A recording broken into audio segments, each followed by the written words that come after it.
Kalau kita latih berdegup kencang, istilahnya palpitasi itu istilahnya apa? Jantung dan dangdutan. Ini yang sering dirasakan ibu-ibu itu. Jantungku dangdutan berdegup kencang, tidak beraturan, deg-degan. Ya. Kalau kita habis dikejar anjing, begitu berhenti deg-degan. Itu karena apa? Jantungnya memompa lebih kuat, tetapi perifer ini menahan, dan itu sangat memberatkan jantung. Ya, dangdutan biasanya obatnya apa yang tahu? Obatnya apa kalau dangdutan?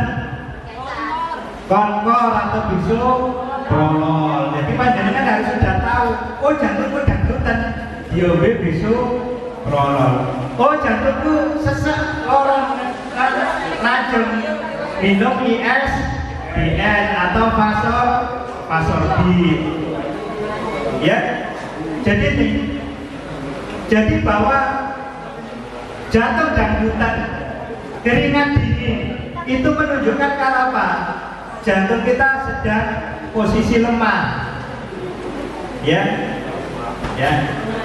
jadi kemudian jantung dikontraksi kuat, jantung pompa, tetapi tepinya nahan, akhirnya apa? Bocor kabeh. Ya, satu pompa, satu nahan, akhirnya bocor semua. Kalau bocor akhirnya apa? Cairannya keluar di perut, perutnya jadi isi cairan, kakinya jadi bengkak, paru-parunya jadi sesek. Cairan itu bisa keluar di paru-paru, bisa keluar di perut, bisa keluar di kaki.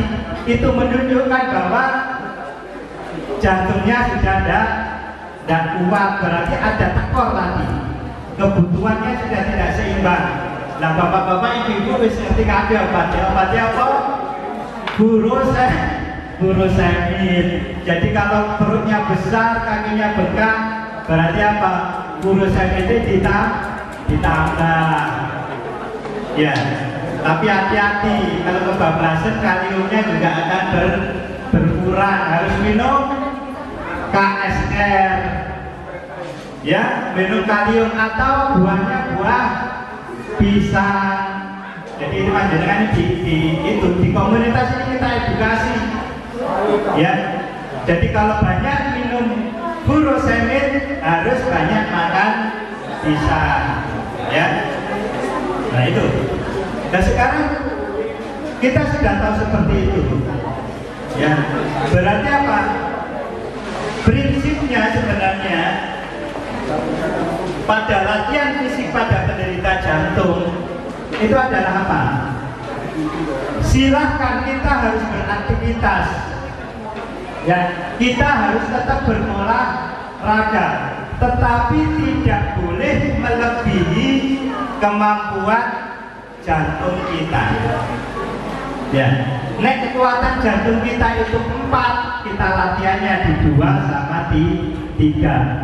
Kalau kekuatan jantung kita 10, kita latihannya di 6 atau 7.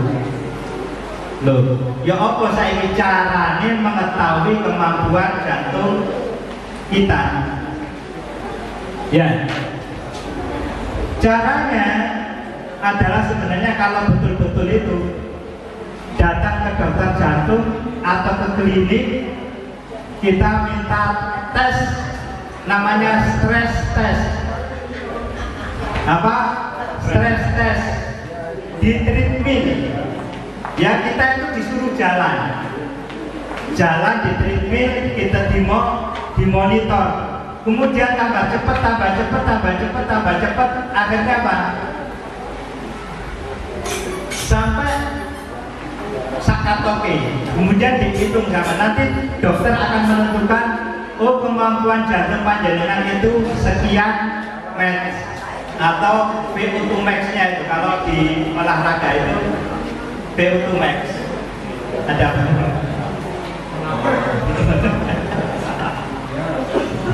Ya, jadi akan ketahuan. Ya. Nah, tetapi kalau caranya sederhana nanti ada di sini ya. Jadi cara yang sederhana itu ada di bagian D. Jadi indikator untuk mengetahui apakah aktivitas kita melebihi batas kemampuan jantung itu ada di situ. Ya. Ini supaya kita yakin bahwa apa yang kita lakukan itu tidak melebihi batas kemampuan jantung kita. Pertama adalah dengan cara mengukur denyut nadi kita. Ya. Cara yang paling sederhana itu gampang. Pada saat kita istirahat dulu. Istirahat duduk 5 menit, baru kita ukur nadi kita. Atau kalau sulit mengukur nadi kita, beli alat tensi itu. Atau beli sekarang smart watch. Harganya paling 300.000 smart watch. Itu ada, langsung mengukur nadi kita, tensi kita itu ada. Ya. Olahraga yang kita lakukan itu kalau pengukuran yang paling sederhana itu sederhana ya. Jadi kalau misalnya nadi istirahat kita 80 ditambah dengan 30 itu maksimum.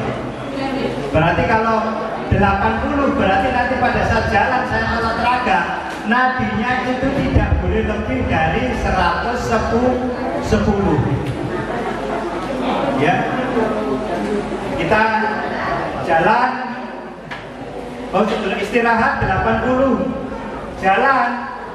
Kalau sudah 105, hati-hati. Kalau sudah 110, bukan terus berhenti, tapi jalannya ini diperpelan. Jangan sampai lebih dari 110. Karena kalau lebih dari 110, itu berarti apa? Yang kita lakukan itu melebihi batas kemampuan jantung dan itu berbahaya. Ya, bisa menyebabkan jantungnya tambah membesar. Ya, terus itu ada hitungan lain, ya. Itu ada hitungan lain, ada rumusnya itu bisa dipelajari sendiri ya. Jadi menurut Karponen ini ada rumusnya. Jadi 220 dikurangi umur, misalnya saya pakai rumus Karponen itu pakai nadi cadangan itu 50-60% aja, atau paling gampang 50%. Misalnya saya usia 51, anggap aja usia saya 50. 220 dikurangi 50 berarti 170. 170 dikurangi nadi istirahat saya, ya. Nadi istirahat saya berapa? Misalnya nadi istirahat saya 70, berarti tinggal 100. 50%-nya berarti 50. Berarti kalau saya olahraga itu berarti 70 ditambah 50. Maksimum nadi saya boleh adalah 120. Tidak boleh lebih dari 120. Ya supaya tahu ya, paling enak kalau ngukur gini repot, lari sambil ngukur tidak bisa. Yang paling aman ya beli, bukan promosi smartwatch ya, beli smartwatch. Harganya panjenengan beli online ada yang 150, ada yang 200, ada yang 300 tergantung merek. Dan itu bisa di download aplikasinya, bisa dimonitor lewat HP. Jadi misalnya sekarang kalau melatih di pasien di ruangan, pasiennya tak kasih gelang itu smartwatch, pasiennya jalan gini saya bisa lihat nadinya, saya bisa lihat tensinya. Ya, saya bawa sebenarnya cuma di kamar. Itu ya, kalau itu ya beli tensimeter sekarang 300-500 ribu sudah ada nadi istirahatnya. Ya, atau sekarang aplikasi HP ada, tinggal diletakkan di tangannya, ditempelkan gitu, aplikasi HP ada sekarang. Ya, panjenengan bisa. Ini tanya Pak Rudi, download aplikasi di HP untuk melihat nadi tensi itu bisa pakai inframerahnya. Oke, banyak ada Yuhu, ada macam-macam. Ya, bisa di aplikasi handphonenya ditempel nomornya, nanti kita bisa tahu nadi kita berapa. ya. Itu sehingga apa? Kita pada saat kita olahraga itu tidak sampai melebihi batas kemampuannya. Karena apa? Pada dasarnya olahraga itu wajib bagi semua orang. Ingat, olahraga itu wajib bagi semua orang. Tetapi kita harus tahu seberapa batas mana aktivitas yang kita lakukan. Untuk mengetahui mengetahui kemampuan kita, ini ada rumusnya ya. Untuk mengetahui kemampuan dari jantung kita itu pakai istilahnya itu 6 minutes walking test. Tes jalan 6 menit. Jadi tes jalan 6 menit ini bukan jalannya dipaksa. Kita jalan selama 6 menit secepat mungkin, tetapi tidak boleh sampai merasa berat. Jadi kalau jalannya muoyo sampai kos-kosan itu bukan itu. Jalan yang betul-betul santai tapi secepat mungkin. Jadi nggak boleh dipaksakan. Kita ukur jaraknya selama 6 menit. Trennya paling pendek itu 15 meter, paling panjang 30 meter. Tapi sebenarnya trek lurus terus juga tidak apa-apa. Kalau treknya terlalu pendek, masalahnya jalan cuma 3 meter bolak-balik, ya kesel bolak-balik. Ya, nah ini nanti hasilnya dimasukkan rumus, ini ada di yang D nomor 2. Rumusnya, rumus VO2 max, ini namanya rumus VO2 max ya. Ya, jadi VO2 max itu adalah volume oksigen maksimal yang bisa bisa disuplai oleh jantung. Ya, jadi jaraknya dikalikan dengan 0,06 dikurangi 0,104 dikalikan umur ditambah dengan 0,052 dikalikan berat badan ditambah 2,9. Ya, max-nya itu adalah dari VO2 max dibagi 3,5. Ini nek gak iso hitungnya kok takut anak nih.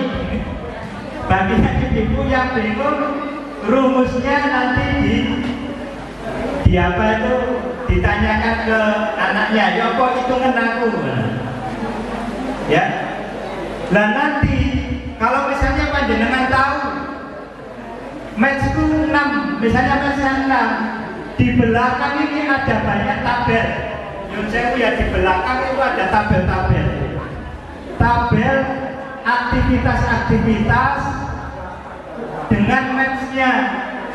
Misalnya aku ingin olahraga sepak bola, match-ku 6, saya ketemu misalnya match saya 6, saya ingin sepak bola.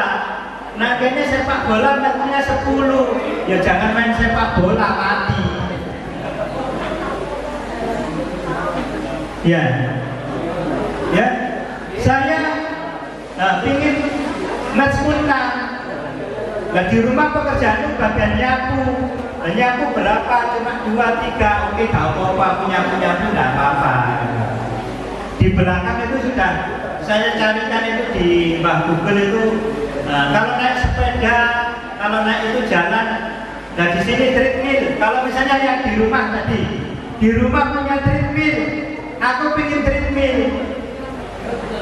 Ya, dites dulu, tes jalan 6 menit, ketemu kemampuan jantung kita berapa. Misalnya kemampuan jantung kita 5. Nah, treadmill piro? Nah, treadmillnya itu kan ada. Ya. Nah, VO2 max-nya langsung ketemu VO2 max-nya berapa? Berarti kalau ini sekian match, ini sekian match. Itu ada di tabel. Ya, tabel jalan di treadmill dan bicycle statik VO2 max-nya. Jadi VO2 max itu bisa kita pakai VO2 max atau pakai match-nya. Ya, itu ada.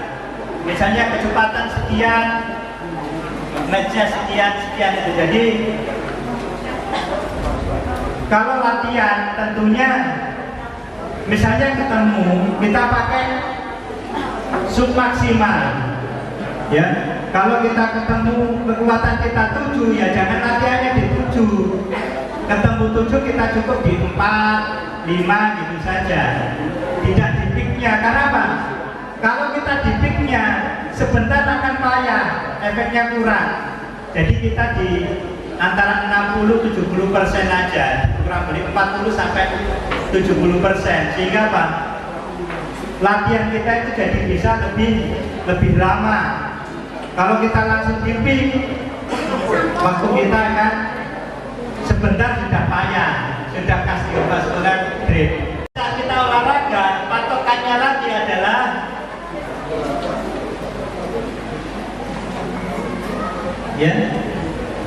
ya tadi itu istilahnya itu Borg scale, jadi skala Borg. Pada saat kita melakukan aktivitas olahraga, syaratnya itu pertama adalah syaratnya itu tidak boleh sampai merasa berat.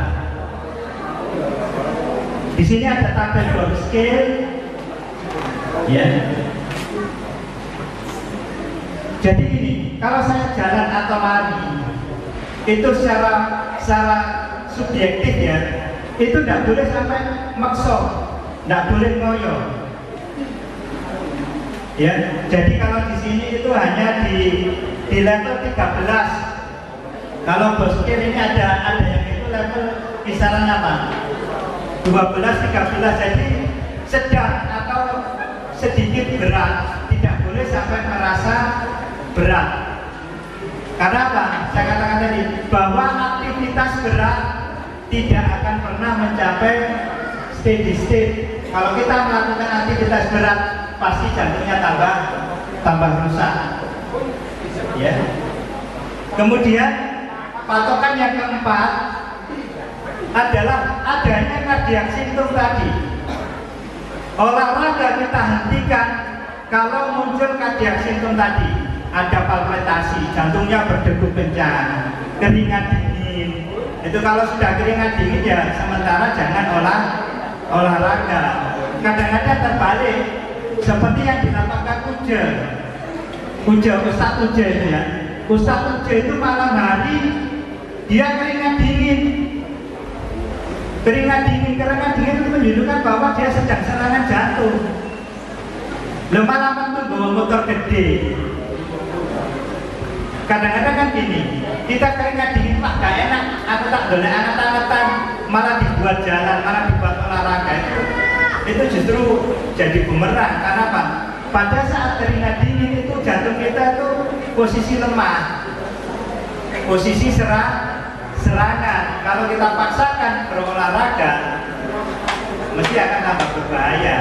Jantung koroner keringat dingin, perutnya sebah, tapi itu sedang serangan, itu jangan dipaksakan untuk olahraga. Ya, adanya nyeri dada, adanya palpitasi, keringat dingin, sesak napas, bengkak, pusing itu menunjukkan bahwa jantung sedang drop, serang-serangan. Jangan dipaksakan olahraga. Kemudian olahraga yang dianjurkan ya, sekarang olahraga yang dianjurkan itu apa? Pertama adalah olahraga pernapasan, latihan pernapasan. Dasar dari latihan pernapasan itu kan biasa ya. Ini mohon maaf yang pH tinggi, mohon perhatian yang pH tinggi. Kalau pH-nya ingin turun, yang pH tinggi, ojo ngomong dewi, mandek katanya ngomong dewi.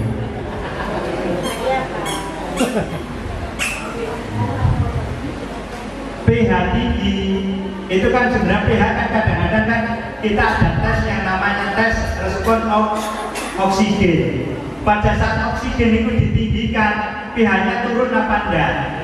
Sebenarnya pemberian oksigen ini kalau nafas kita itu bagus, paru-paru kita bagus, itu sebenarnya bisa turun sendiri apa? Dengan latihan pernapasan.